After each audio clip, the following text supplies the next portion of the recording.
মাসে মাদ্রাসায় বলাৎকারের শিকার হয়েছে 100 শিশু। এরপরে যদি আপনি ধর্ষণের পরিসংখ্যানে আসেন, 118 জন শিশু ধর্ষণের শিকার হয়েছে, 47 জন মৃত্যুবরণ করেছে। এর মধ্যে প্রধানমন্ত্রী শুধু রামিসার বাসায় গেছেন, আমরা এটাকে সাধুবাদ জানাই। এবং উনি সেই সঙ্গে এটাও বলছেন 1 মাসের মধ্যে বিচার কার্য সম্পন্ন হবে। উনি কি বিচারক? উনি কি বিচার বিভাগ? এমনকি বিচার বিভাগও কি বলতে পারে কতদিনে ট্রায়াল কমপ্লিট হবে? আপনি বলতে পারি আমরা 1 মাসের মধ্যে বিচার চাই, আমরা কালকের মধ্যে বিচার চাই, আমরা আম জনতা আমরা বলতে পারি। কিন্তু দায়িত্বশীল পদে থেকে কেউ কি বলতে পারে 1 মাসের মধ্যে বিচার হবে? 1। 2 হলো, দেখুন এই যে রামিসার বাসায় যাওয়া, এটা ভালো, ভালো, নিশ্চয়ই ভালো।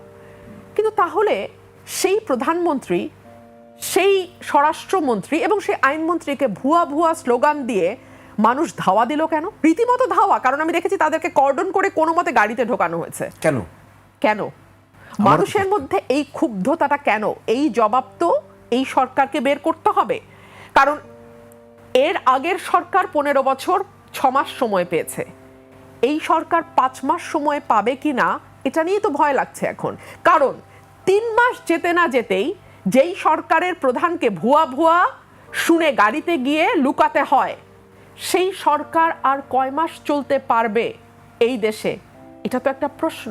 মানুষ খুব স্মার্ট, আমি কি না খুব